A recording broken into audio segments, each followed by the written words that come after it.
Words of Elders, Part 22, surrender by yielding, win by losing. He was oppressed and afflicted, yet he opened not his mouth.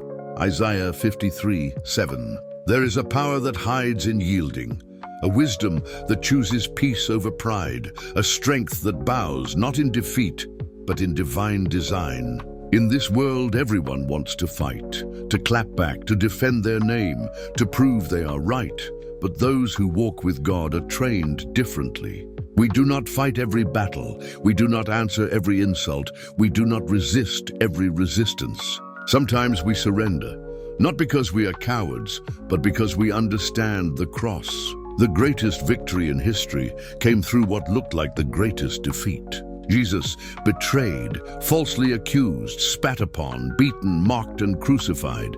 At any moment, he could have called 12 legions of angels. He could have silenced his accusers with a word. But he didn't. Why? Because the surrender was strategic. The silence was sovereign. The crucifixion was a coronation in disguise. Satan thought he won. Rome thought it was over. The religious leaders celebrated his death, but on the third day the stone rolled away, not just from a tomb, but from the mystery of God's wisdom. When Christ surrendered to death, he conquered it. The surrender tactic is wisdom from the world, meeting revelation from the Word. Use the surrender tactic. Transform weakness into power. This law says, when you're under pressure and overpowered, the smartest move isn't always to fight on. It's to surrender, confuse your enemy, conserve your strength, and wait for the right moment.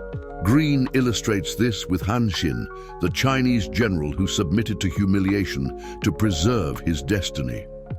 He knelt in shame before street thugs, but rose later as a national war hero. He also highlights Russia's resistance against Napoleon. The Russians retreated, burning their cities, letting the harsh winter fight their battle. Napoleon's army collapsed, not because Russia fought harder, but because Russia fought wiser. And then there's the story of the farmer and the snake. When bitten by the very creature he tried to help, the farmer learned a lesson. Not every threat needs to be fought. Some are avoided by walking away. The early church walked in this same spirit. Stephen, the first Christian martyr, didn't resist the stones. His face shone like an angel. His lips spoke forgiveness, not fire. While the mob killed him, heaven stood to welcome him. Even in death, he conquered. Paul, when falsely accused, didn't always fight the Roman system. He used wisdom, discernment, and sometimes silence. He surrendered to the chains, but the chains couldn't bind his calling. From prison, he wrote letters that still set people free today. Don't forget any of these. 1. Surrender is not giving up. It's giving over to God, to time and to process. 2. Yielding doesn't mean you are weak. It means you are wise. When David had a chance to kill Saul, he refused. He said, "I will not touch the Lord's anointed." That restraint made heaven trust him with the throne. 3. Behavior is a surface reflection of much deeper causes. When we stop treating symptoms and start exploring the roots, we create space for healing, change, and growth. True transformation comes from self-awareness and compassion. 4. Pride isn't always rooted in confidence. More often, it's a mask for insecurity worn to protect a fragile self-image. 5. Failure doesn't come from making mistakes. It comes from refusing to learn, adapt, and grow after them. 6. Hatred isn't caused by differences. It's the result of ignorance, fear, and a refusal to understand another's perspective. 7. Bitterness doesn't come from others. It stems from wounds that haven't been acknowledged or healed. 8. Envy isn't about what others have. It reflects a disconnect from one's own worth and a failure to appreciate personal progress. And 9. Gossip isn't born from harmless talk. It's a product of idle minds and hearts in need of purpose. 10. Disrespect isn't always the result of conflict. It's often rooted in a lack of values, empathy, or emotional maturity. 11. Isolation isn't only about being alone. It's often a shield against the fear of not being accepted or loved. 12. Laziness isn't a sign of weakness. It usually signals a lack of inspiration, purpose, or belief in what one is doing. 13. Distrust doesn't arise from the present. It lingers from past betrayals that haven't been processed or healed. 14. Regret doesn't come solely from mistakes. It stems more from the chances we didn't take and the words we left unsaid. 15. Overthinking isn't simply a surplus of thoughts. It's the result of fear, usually fear of what might go wrong. 16. Self-doubt doesn't grow from failure alone. It's often fueled by constant comparison and the pressure to meet unrealistic standards. 17. Arrogance isn't a product of strength. It's frequently a disguise for weakness and fear of vulnerability. 18. Rebellion isn't always an act of bravery. Many times it reflects confusion, frustration, or a lack of understanding. 19. Complaining doesn't stem from hardship. It arises when gratitude is absent and perspective is lost. 20. Tension doesn't come solely from workload. It often stems from poor planning, overcommitment, and lack of balance.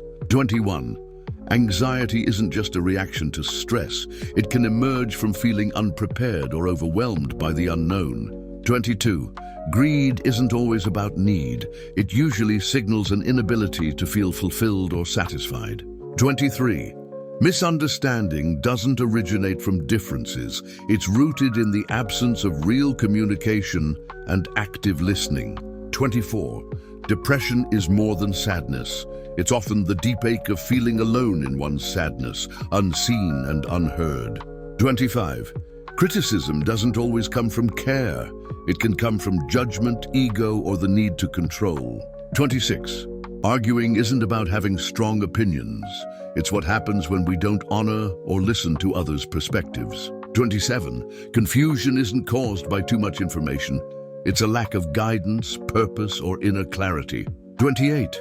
Fear isn't always triggered by danger. It often arises from uncertainty and the imagined outcomes we dread. 29.